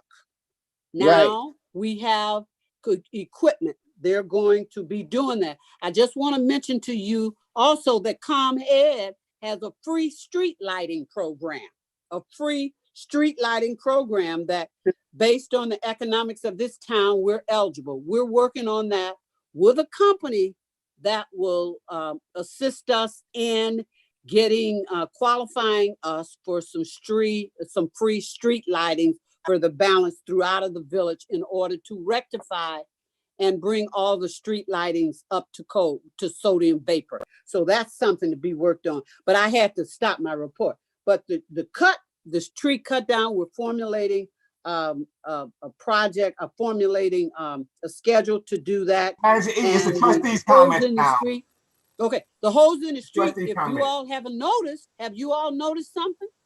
At Monique Road there at University Parkway, those super big holes are no more there. Has anybody noticed? Right now, all we can do is gravel, and that's what we're temporarily doing because we can't even do coal patch because it's below 40, and it's below 40. As soon as we put it in there, it's going to come out. So what we're doing right now is we're putting while you got it and while you let me a few more minutes. Stop right now. It's the trustees' comments now. This is my Let the comment. trustees make their comment. This is Okay, the trustee comment. The manager gave a report. Just a Let second. the trustees go ahead. And this is not dialogue time. In just a second, I'll be done. I only got a couple of things. Like I have been doing, I have been out here with Trustee Jenkins and over here at the golf course over here at Deer Creek. We passed out toys for Christmas for the kids, so that they can have some Christmas toys. And it was really, really wonderful. So I was a part of that and I truly appreciate it. I also was a part of giving out food to families, all kind of families from everywhere. It was out and we gave that, to the people from the 90 Town Center. So I'm working, I'm trying to, keep things moving. And I just want everybody to know. And I yield my time, Trustee Brooks. Right. Thank you. Any other trustee comment? Trustee Franklin and Trustee Jenkins. Go ahead, Trustee Franklin. So I want to congratulate ANS Divine Healthcare for the passing of their short-term lease agreement this evening. For somebody that grew up in this village, this is history to me. Growing up, we always went to Chicago Heights or Harvey for simple healthcare services. So I think this is something that's extremely important. I also would like to say if this was Chick-fil-A or Harold's Chicken coming in trying to feed our residents chicken and raise their blood pressure and kill them, we'd be excited about passing this and all at one time. We want to read it. So we need to keep that same energy when we got somebody who's looking to do the exact opposite. I have young children in the community, and I know the struggle of getting physicals during post-COVID-19, and I've been actually working with 10 different school districts to help coordinate services from Chicago Mobile Care and Advocate Ronald McDonald Van just to get physicals and immunizations for children. There's about 99% of the school districts in the Southlands that are out of compliance because the parents simply can't get physicals and immunizations because everything is backed up. So the fact that this organization is willing to come to our community is something that's huge. And not only that, they're members of the community and they've been invested in the community. Dr. White has been invested in the community over the past 8 years. And this is a vision and dream of hers. And I think as a resident, we should rally behind them to support them. I know that these are doctor level Black women and they're not no dummies. So any things that they have to have in place in order for them to open up those doors, they're gonna have in place. And with the amount of intelligence and intellect that we have on this board, we're not gonna allow somebody to come in and put ourselves in a position where we'll get sued. So I think all T's will be crossed and I's will be dotted because we have the right people in place on this side, and 2 educated Black women are not looking to come into business and get sued themselves. So I'm excited about this opportunity to provide services, even if it's at the base level for the children with the University Park, because this is something that's much needed and is actually Black history, because this is something that's never been here in our community. Next, I'd like to take the time to celebrate some of our youth in our community. As you may know, last week ended the marking period for high school. I want to recognize a student by the name of Malik Morgan, a resident of University Park who has a 4.4 GPA. Malik Morgan has maintained a 4.4 GPA. Wow. the entire time that he's been at Creekmore High School. Being at Creekmore High School comes with a lot of challenges. It comes with a lot of peer pressure. It comes with a lot of different gang activities and different things that it's hard for our young men to overcome. But Malik has maintained a 4.4 GPA average. That means he has all advanced placement classes and he has all A's in all his classes. I also want to acknowledge the fact that if you saw the news, there's been several high school athletes who have committed suicide because of the struggles of COVID-19 and being trapped in their homes. I want to let everyone know that through my non-for-profit organization, I've been working with some of the youth within the village, and we've been doing some things to make sure that they're remaining active. So when you see the lights on at the barn at night, sometime that's me up there with some of the kids in University Park, and we're making sure that we're social distance to the point where it's not a large enough group to have issues, but it's a small enough group to get the kids active. I want to announce that I took a group of kids to North Carolina to participate in the 7-on-7 football tournament. This allowed our kids to get exposure to many different colleges. Since we come from the tournament, there's been college recruiters that we've set up on Zoom calls that are interested in the kids in University Park. From this tournament, we also had three University Park residents that were selected to participate in the high school All-American football game in Atlanta this past weekend. And they represented very well. So we flew them out. We flew out to Atlanta this past weekend. They represented the village extremely well.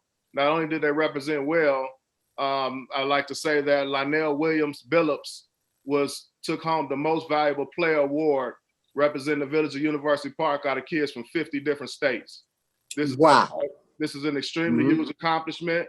So Edward Clark, Lionel Williams Billups, Franklin were the three athletes that were invited to represent the class of 2023. And these are also high honor roll students within the village of University Park. Wow, that is wonderful. I'd like to announce that we will be going to Knoxville, Tennessee on February 27th to compete in another national tournament, 7-on-7 tournament. 7-on-7, so you know, is a non-tackle type of tournament, type of football, was more like flag. So it's a lot less people on the field at a time, and it's been deemed pretty safe as a non-contact sport. So this is allowing our children to still get the college exposure and still have the opportunity to earn scholarships, even though they wasn't able to participate in sports this school year. So this is me doing my part to keep some of the youth in University Park active and to combat this demonic spirit of depression that is plaguing our children in our community, and giving them an opportunity to have some type of outlet so that they can get through these rough periods. That's my Good job. Good job. Good job. Trustee Franklin. Yes, sir. Is it possible? I know that you and I know that, and that when it comes down to the kids and sports, that it's important them getting on film. Is it possible when you go that you can film it if it's not no copyright laws, and we bring it back and allow it to be aired on 4? Because I think that would give some of our kids that are warriors and lions know that it's still there. Sports has not suppressed, but everyone is you know, is getting a little upset. You probably heard a group of kids have not gotten that opportunity because the football programs at the next level have not have any film on them or any of the sort for them to have that next level collegiate. That's a great question, Trustee, and that's exactly what this project is about: acquiring game film. And when they go to these tournaments, there's in the contract, the kids get film and it gets loaded up to their Huddle accounts. So that's a big part about it, because there's a lot of studies out there that are showing that kids from Illinois are actually losing their opportunities to go to college for free. Okay. And this is something that's really hurting some of our Black and brown young men who would traditionally have scholarship offers to play sports at big time colleges, but they're finding themselves in positions where they're going to have to take financial aid and potentially not be able to go to college. Right. Okay. Thank you, Trustee. Stay the course, Coach. Stay the coach. Trustee Bowden. Me? Is that it? May I be recognized after a vote? I yield my time. Shirley? All right. Trustee Shirley? I'm Good going job, to make my, Trustee. Thank you. I'm going to make mine real quick. I'm on the, as you all know, I'm on the Economic Development Committee liaison. And my report has really been given by village manager because I sit in with, that's okay, that's fine, because it was a lot. You covered it all. But I do sit in on those, on all those meetings that she's talking about and the different companies. And that traffic signal you're talking about, Liz, has been in a lot of, we're in discussion on that as well. So all the stuff that Miss E just talked about, I won't go over it again, but I'm in discussions with her and the mayor with all these meetings. So I yield my time. Okay, may I be recognized, Mayor? Trustee, yes, sir. Then I got you, Trustee Jacobs. Okay, then. Go ahead, Trustee. I would just like to acknowledge Neva Jenkins for putting on this platform. She's been doing this from the very beginning, and I would like to acknowledge her. And I would like to say that I'm very proud to be represented by Sonia Jenkins, Denzel Franklin, and my buddy, Trustee Brooks, and also Trustee Williams and Shirley Bolton. I'm very appreciative to you and each and every one of you for the comments that you make. We may not agree, but we in totality, this village is moving forward. Next to your leadership, Mayor, we're moving forward. And I really appreciate it. I appreciate everyone here. So I would like to acknowledge that. Okay, thank you. Thank you, Trustee McMullen. And thanks for stopping by yesterday.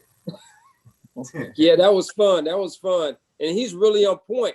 They're going to be surprised to hear that that conversation, that mayor's comment corner, because of that guy is very on point. The doctor. Trustee Jenkins Bell. Is that it, Trustee Curtis? Yeah, I'll yield my time. I'm sorry. Okay. I yield my time. Trustee Jenkins Bell. Hi. First of all, I would like to say to Trustee Denzel Franklin, I understand where you are coming from in reference to a minority-ran clinic coming into our community, and I am all for it. But I like things to be in order and done correctly. I've worked in the medical field for many years. I don't want to see an undue burden put on our taxpayers. Mistakes happen. We're human. We're not perfect. So all I asked was for one thing. I'm in great support of this because it's a void that needs to be done. And for someone that have worked as hard as they've worked to get where they are, to come and think to come into our community is a blessing. And actually live here is a blessing. And I want them to know that. But when it comes down to the wealth and health of every community member here in University Park, these are questions that need to be asked, addressed, and there are no doubts in anyone's mind when they go to the clinic.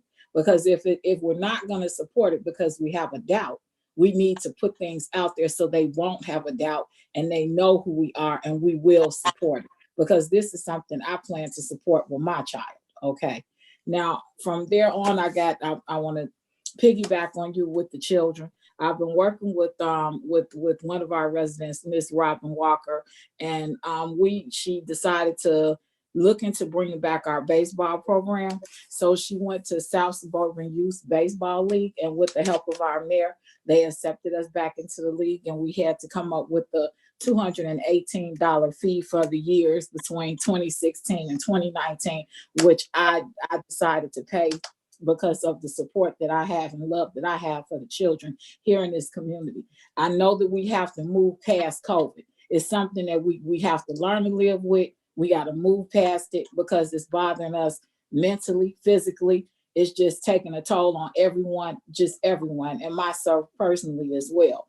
So with that being said, we were talking, we're getting close to baseball season, and the question came up to be directed to our village manager is, would we be able to have the fields ready and up and operational at Regal Farm in reference to a small baseball league, and perhaps we want it to be COVID precautions in place too. So if we wanted to, if the village is willing to do it, they can. And if not, would the village at least give us the permission to turn around and use the field, but raise the money to get it up and operational ourselves, because we're working on that as well. So we all are working together to get and accomplish our goals. And another thing about COVID-19 is, I'm going to be a strong advocate for the will of the people at all times, I have a problem, and I'm not going to pretend that I don't.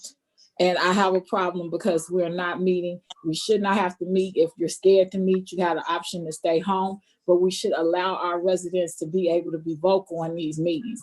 I don't know how you're going to do it. I don't know how communication-wise NEVA can get it done, but it needs to be done because they need to have a voice in this community. I'm here to protect democracy. That's who I am. That's what I do. And that's going to be to protect the will of the people.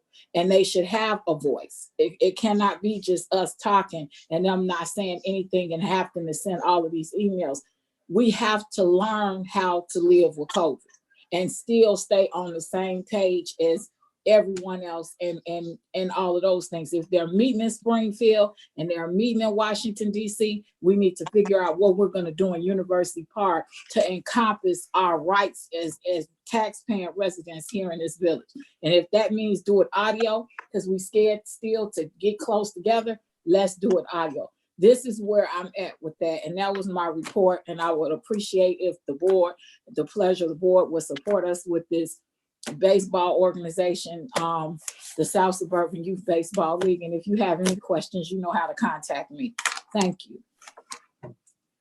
Yeah, may I be recognized? Yes, Trustee Brooks. Okay. For my report tonight, just want to say that I too, just like Trustee Williams, have been out and about. And I just, a couple things, actually, I think we were already on board doing this, but Madam Village Manager, it's probably about 2-3 things that probably we can do that residents kind of want to see. One, a long time ago, we used to have a welcome packet. If we can go back to having our welcome packet, I think we probably were already, I know you're going to say, we were already thinking about it with the crime-free housing in reference to tenants, but those who purchase houses, try to give them an insight of what we normally do as residents, such as like when I finish with this, I'm gonna go out and take my garbage can out. And for those who don't know, you can't put the can out before 6 p.m. But something that's 7. Is it 7 now? Okay. 7, yeah, 7. So you can't do it, but any new residents, and I do have a good feeling as all the houses that's on our block, they have been pretty much rehabbed. And I do new families coming in. So University Park is not going in the backwards direction. Another thing that they would like to see is videos of village services. So I don't want to put a burden on NEVA. NEVA, I don't mind if you need some help. I'll kind of jump in there too. Just the camera they want to see, such as we're cutting a tree down, or let's say it sounds more like they want to see more of a DPW type of services. Let's say, for instance, you or the trustee, because it can't be more than 3. It may be where, say, Madam Clerk, they just want to, like, say, watch Madam Clerk do a video. What does Madam Clerk do? What does this trustee do? They just want to have like a more interaction, a more involvement to try to have a one-on-one with the residents. And I do believe that, we can do that. We used to have that in Harvey and Country Club Hills. In Harvey, believe it or not, Mayor Graves, rest his soul, he had cameras on us when we were doing raids. But I don't think we need to do that because you had to blur the face of the subjects. I think some of us remember that who was here from them Harvey days. Also, I would like to thank Director Biders. Every snowfall since I've been in office, and DP, public service had been the little umbrella the first 2 years of me trying to do it. I was, when I sat on the Public Service and Utilities Committee as the vice chair, I enjoy the services that those guys do. And I'm gonna tell you right now, without a doubt today, everybody surrounding us knew it was gonna snow, and they knew it was gonna be 5 to 8 inches. The only person that really even validates that we're doing this, who's out there that early, is Trustee McMullen. Trustee McMullen will tell you in a heartbeat, he can't stand to go to the metro station and slipping and sliding all over the place. But we have to say that our curb to curb plowing is a method that we picked up because that's what the bigger towns are doing. It works for us today. I don't like putting other towns on blast, but Monique and Crete were not ready. So folks, when you see us out there, and also let's please remember, the village manager made it very clear tonight, slowly but surely, we're trying to get back into the groove of manpower for DPW, where we normally had 8 plows out there. I believe today we had 5, and they did a fantastic job. And usually after the director, if I text out and, you know, he'll say, hey, I heard from the mayor and the village manager. And usually at that point, I leave it alone because I know the mayor and the village manager, they up like 7, 5 in the morning. And usually I know from that point, you know, but if it's in the middle of the night because I don't sleep that well and it's snowing, I'll text the director. And it's called curb by curb. If you having a problem, ladies and gentlemen, of snow being pushed in front of your driveway, the direction that the snow is being moved from that point, take your snow and push it, and the plows will make sure that that snow is pushed down so it does not block your driveway. Please understand with the curb to curb method, what we're trying to do is we're clearing the whole town so that we can go back out and then work with the I-57 and come back into the pipeline and make sure that we get everybody ready so they can go to work or come home from work. Staying healthy, I want to thank the mayor for bringing to us about Operation Warp Speed. I knew he would give us the answer. He's always on top of these projects when it comes to us having such things. So for those who don't know, yes, Operation Warp Speed 45 had promised to have it all over the place. And I would say it's an honor for us to have the facility here for it to be a central location. And please understand, they reached out to us because they feel everyone around, this is a perfect place for them to come. So that tells you much about University Park. The next one would be, I received an email, actually 2-3 emails and a phone call about the shots fired. I want to say, ladies and gentlemen, I spoke with the village manager. I did not get a chance to speak with the mayor because I was quite busy, but him and I are we're typically on the same page when it comes to this. The call volume I have been monitoring for the past 2 months. And I just tell the board members that I think we already discussed it in this last budget that we're going to have to increase. I'm going to give you a scenario and I want you to put it in your mind and let you know how hard this PD is working and how much the village is growing. The average call volume in the city of Harvey for a beat car is 22 calls in an 8-hour period. In University Park, the call volume has jumped to almost 6 to 20 calls within the 12 period, which means not only one car is responding, but 2.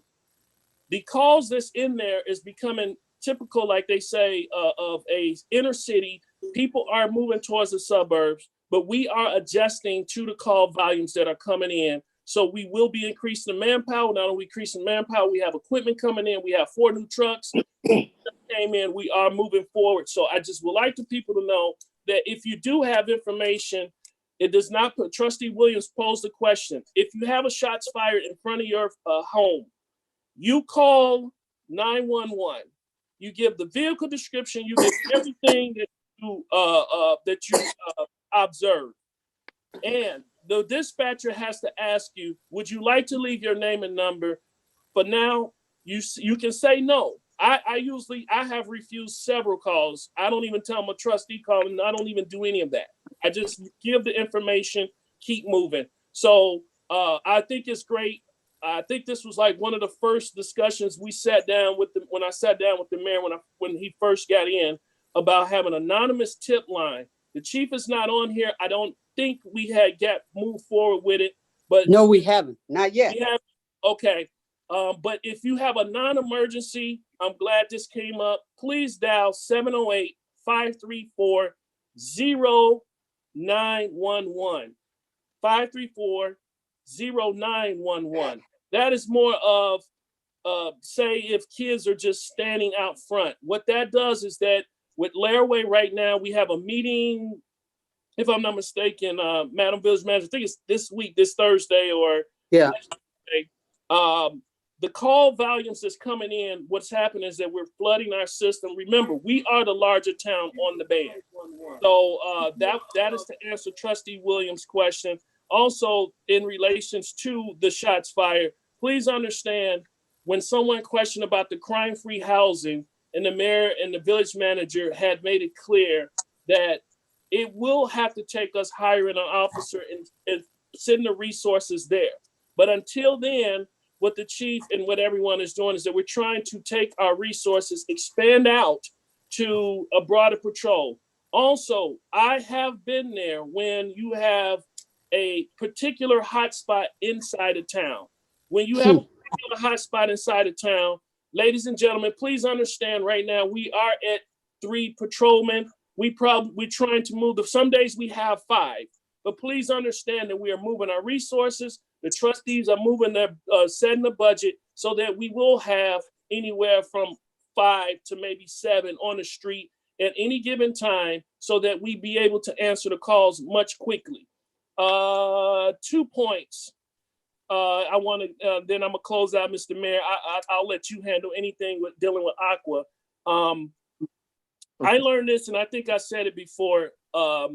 Tonight, Trustee Jenkins and Trustee Williams did have several questions in reference to what we had going on. One thing I learned, and this comes from a congressman, a Democratic congressman, never ask a politician out his mouth why you voted for something. What we do is that we come together as a democracy and we have a conversation. I would say this, knowing Trustee Jenkins,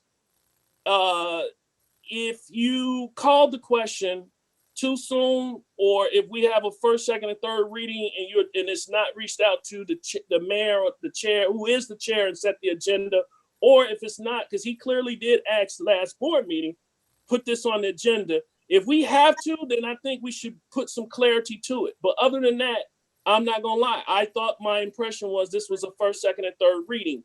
If there was gonna be a question like what Trustee Jenkins have, those things happen.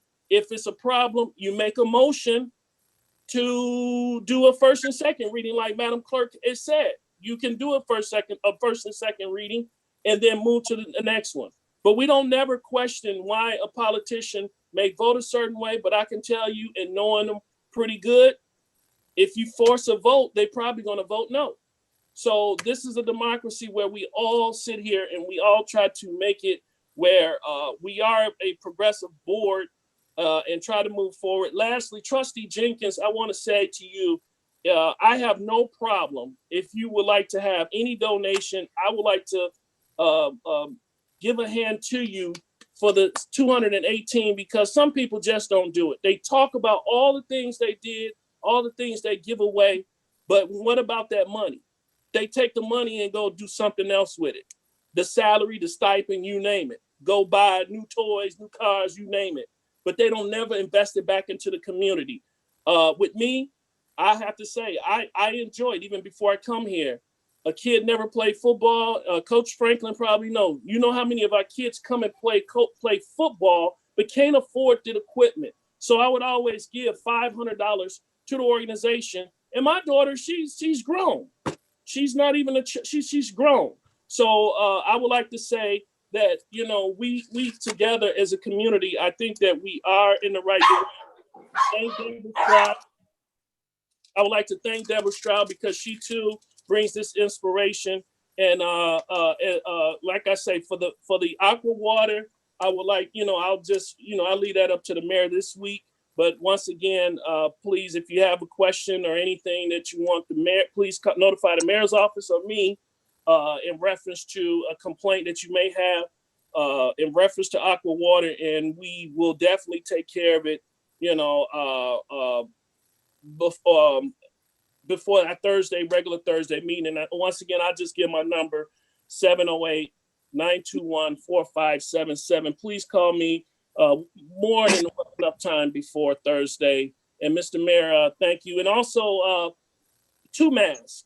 Let's try to wear 2 masks. If I'm not mistaken, this second string of virus is just taking our friends, dropping them, and a very, very, very close friend to us in the family just test positive just a day ago, just that fast. You just seen them, and so it scares me a little bit. We got to stay healthy because every board member wants to see each other at the next meeting, I think. No, I'm just kidding. I yield my time, Mayor. Okay, Madam Clerk. Oh, okay. My report will be relatively short. I will report only on the electoral board hearing that the village concluded today by the electoral board accepted the findings and the decisions of the potential candidates running for village trustee. As most of you know, there were objections filed to 2 of the potential candidates. And the electoral board found they dismissed the objectors' petitions, which started today the clock on whether or not appeals to these decisions would be rendered. Barring no appeals, then the date that we should certify to the county clerk is February 3rd. So barring no objections to, no appeals to the rulings, we would be certified 9 candidates to fill 3 trustee seats here at the April 6, 2021 election. Just want to add to that and to trustees saying wear 2 masks. If you notice when you see me, I not only wear my mask, but I wear a face shield because I can personally attest to the fact that COVID is real. COVID is still taking lives. Our family will be on Thursday laying to rest a member of our family. And it's difficult, and it's hard for some people to really, really do the simple things like wear a mask, wash your hands, practice social distancing. But please, I implore all of you, if you take care of others, others will take care of you. The mask protects others from you, which means when they wear a mask, it helps protect you. But there's so much unknown about the transmission of it. So do what you can. Wash your hands, practice social distancing. As we always say, wear a mask, stay covered, stay contained, and stay prayed up. God bless. All right, well, thank you, Madam Clerk. Thank you. And I had a bunch of comments, but I'm going to just make one comment tonight, and I'll save it. These are not very, very important, but they are points that the residents need to know. So, my comment would only be, if you have an opportunity to look at the mayor's corner, please do.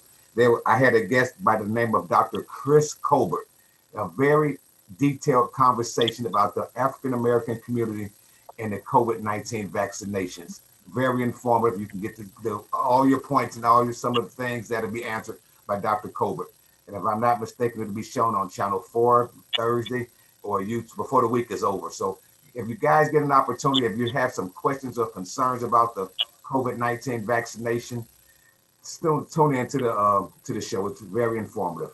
And as we close out, I'll just ask for a motion to adjourn because we're going to be going into a brief executive session. Mayor, the purpose for the executive session is litigation. So I would make the mayor make a motion to go in executive session. Yes. For purposes of for purposes of trustee Brooks. Pending litigation. Pending litigation. That's the only issue. And personnel. Thank you. You're welcome.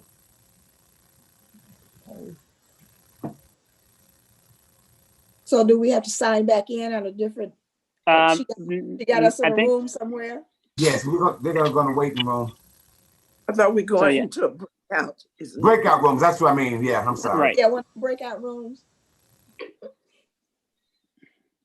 Yeah. Neva? I don't know if the motion was seconded yet. I second. Oh, Trustee Williams second. Roll call, Madam Clerk. Trustee Williams. Both sides. Trustee Brooks. Both sides. Trustee Jenkins Bell. Votes aye. Trustee Franklin. Both sides. Trustee Bolden. Aye. Trustee McMullen. Aye. Mayor Rudez. Both sides. It is now 9:07. Okay, so how we gonna do this, Madam Clerk? I'm trying to get to Neva. She was going to Yes, she is. I'm here. I didn't want to disturb anyone. So you ready to go? We adjourn the meeting? Oh, no, you're not adjourning. You ready to go? We are going to an executive session. Mr. Mayor, could I have just a couple of minutes to get set up for the executive session? Sure.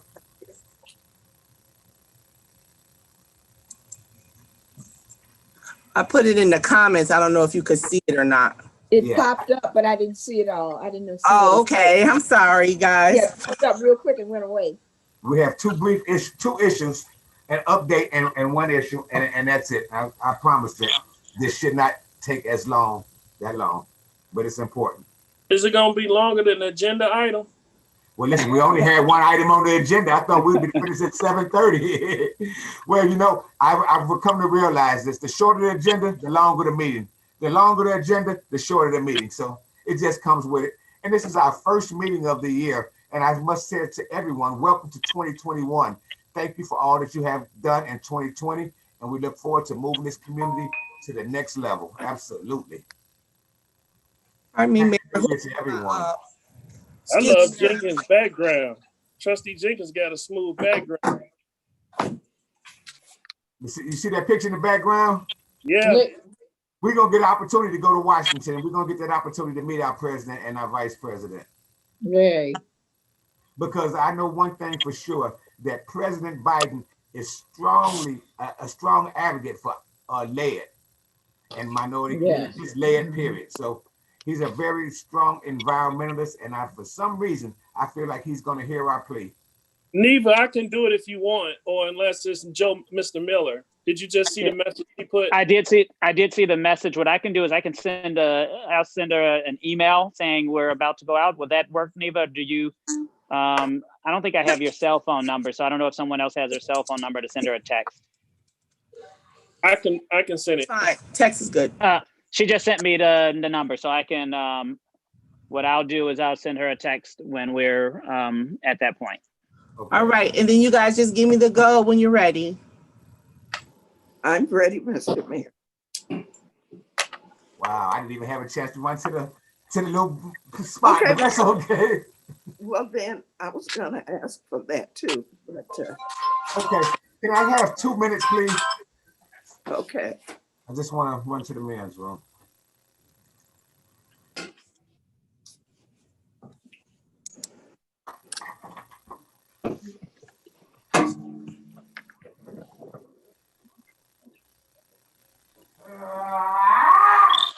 That doesn't make sense. He didn't fall, did he? I don't know what that sound was. That was not Right. good. Yeah, I know everybody heard that one. He must have thought he was on mute, man. What you doing, man? Right.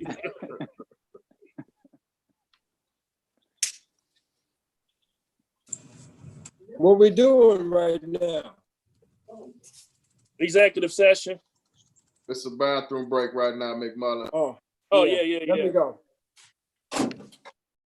Let me go to the men's room. I gotta pee.